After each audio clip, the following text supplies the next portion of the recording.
In the 1960s, Joe Wall and Walu, a man and woman writing team, created the detective Martin Beck and became a template for many series we see today in film and TV. Henning Mankell introduced us to Wallander in the early 90s and started to reach international audiences. These books tackled the social side and crime of Sweden, which translated well into a global audience. Joachim Zander, a famous noir writer, says, "My whole writing process is theme-orientated, and I begin with issues that I have been thinking about for a long time."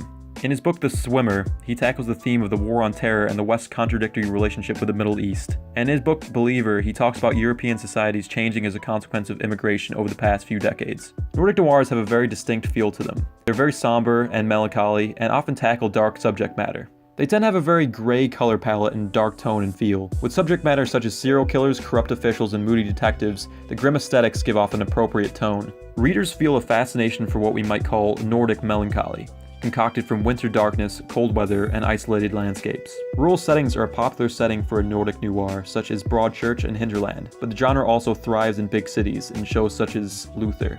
My noir title is called Umbras, or Shadows in Latin, because the lead character Charles Ford is chasing shadows throughout the whole series.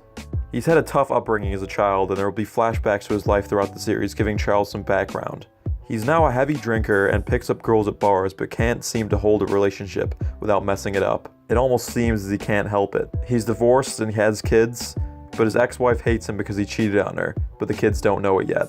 He has recently moved to be the lead detective of a special victim unit that specializes in catching child predators in a rural town, which was handed to him as a promotion, but really is just a way to get him out of London, in which his previous job was held. His job takes a massive toll on his mental health, and he sees a shrink once a week for it. He only persists with his job because he feels as though it's the only thing he's good at. The clip you're about to see is a civilian casually smoking.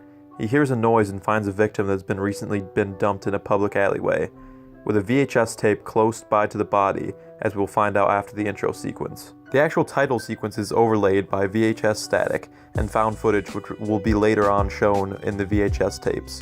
The serial killer in the show has kidnapped a child and is playing games with the police department, and is leaving clues in the found footage he leaves. The place that she was abducted was a playground, which is why the title sequence takes place at an empty playground.